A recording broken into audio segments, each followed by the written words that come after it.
Good morning. Yeah.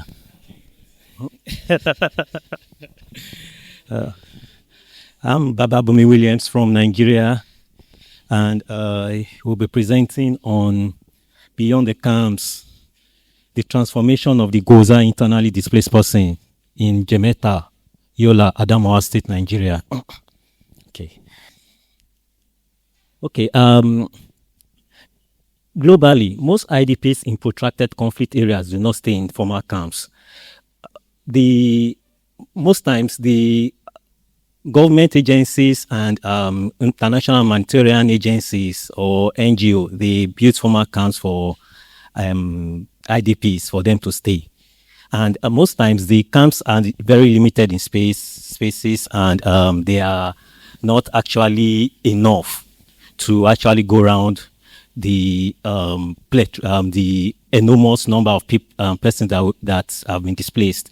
In Nigeria, about 3 million internally displaced persons have fled the Boko Haram armed conflict in northeastern region, seeking refuge in other parts of the country, and in particular, Adamawa State. Adamawa State is chosen for this study because of the closeness to where the armed conflict actually took place, as in the city, that is the state capital of Adamawa State, Jimeta, Yola, as you can see on the topic earlier.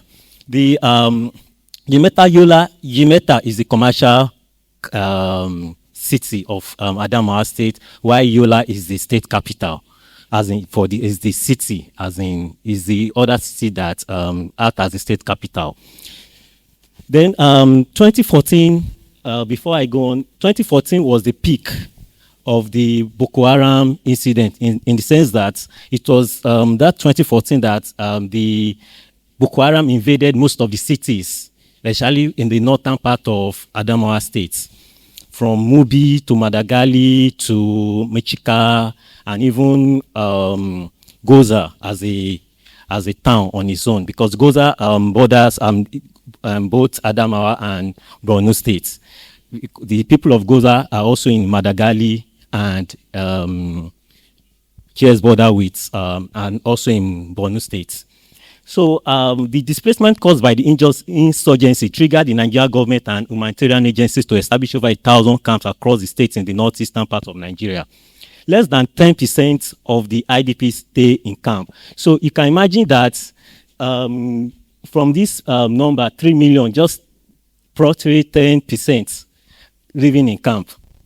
And the other 96%, 92% of this IDP are hosted by low-income communities, which further strain already overstretched services and resources, because we have infrastructural deficit already, and they go there, overcrowd the place, and it becomes a societal problem. Furthermore, these IDPs that decide to move to host community are often of the humanitarian radar, thereby making them seek protection and durable solution through other means. When they came to Yola and other communities, in fact, there were times that when they were moving, they said, okay, I'll get there, let me don't preempt myself. Most empirical studies have been carried out are focused on the plight of IDPs and their precarious situation in camps around the country.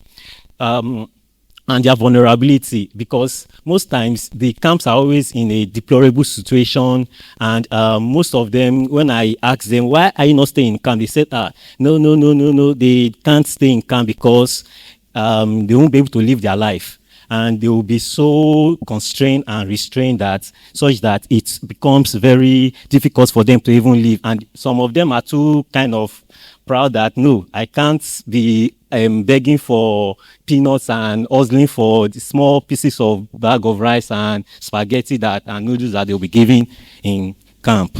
So it is imperative to note that the limited studies have been conducted on IDPs living in host community in Nigeria and how they have been able to transform their lives from a state of precarity to safety.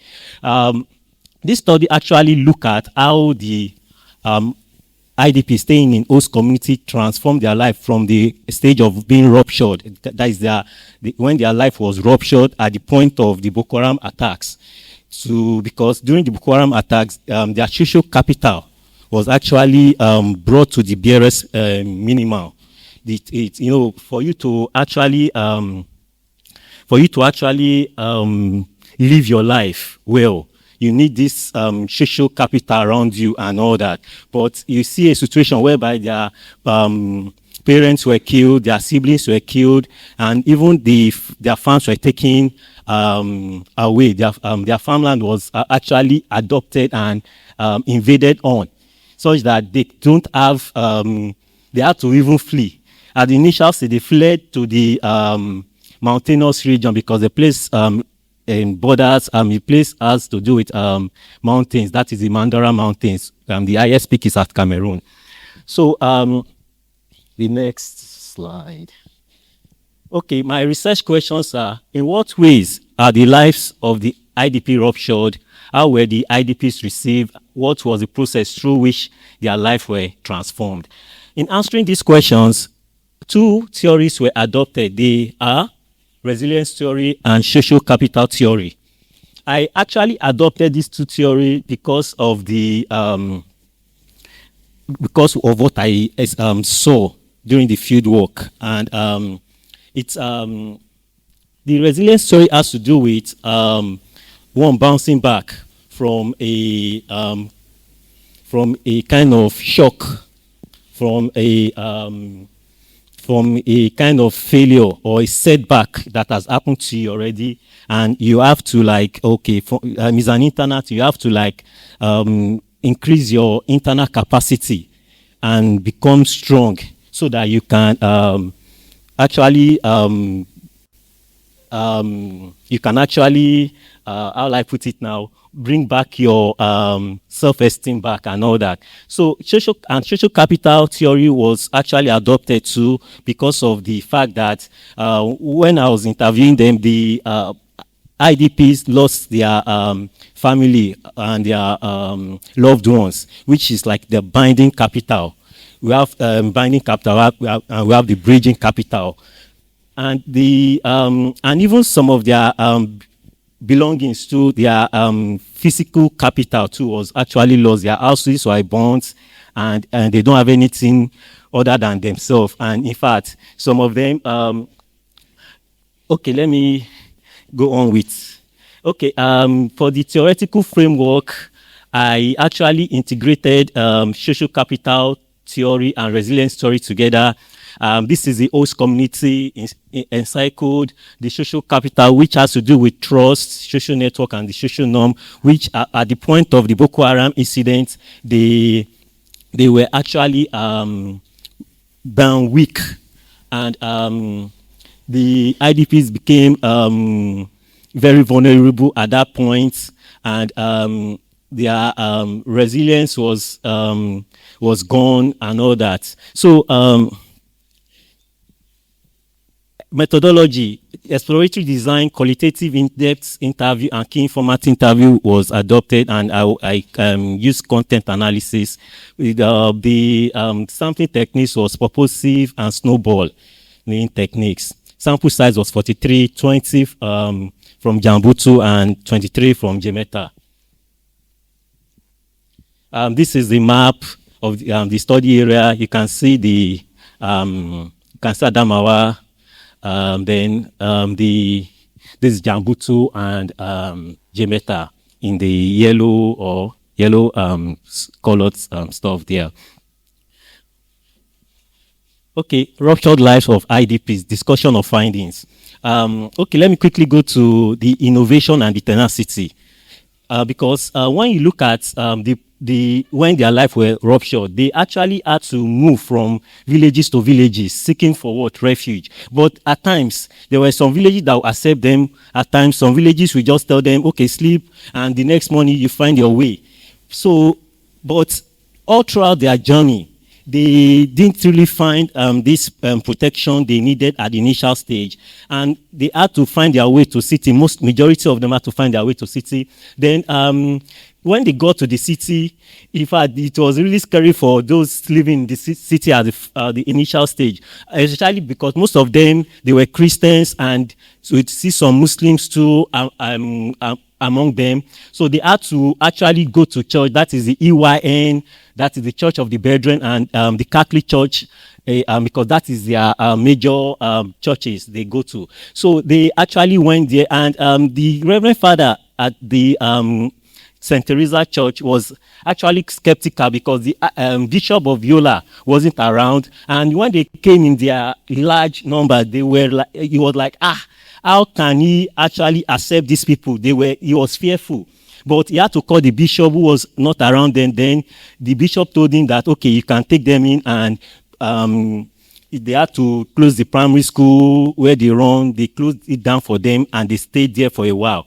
And the EYN too, the same thing they did, the Church of the Brethren.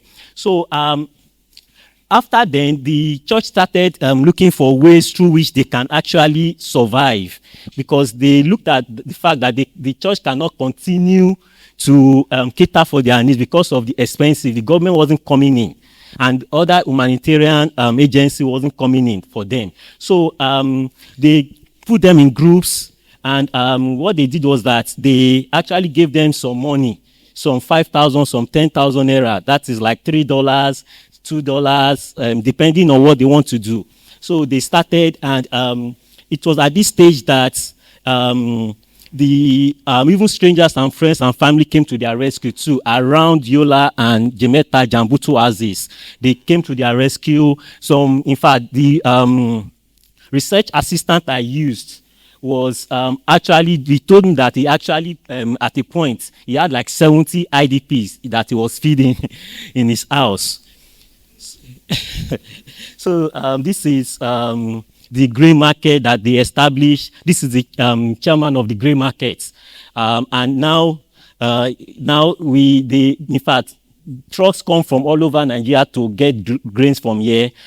That is the Jimeta grain market. This is the first of its kind, because initially they had to go to Borno State to get these things and all that, but now they can actually get this thing. It reduces traveling time and all that. So this is a fish market that was relocated from Borno State because of the displacement, because this is the secretary. And the story of this, of them arriving here is kind of, you see social capital displaying itself here, because the chairman of this, they made the Adama a local, the chairman, so that they can have a space here.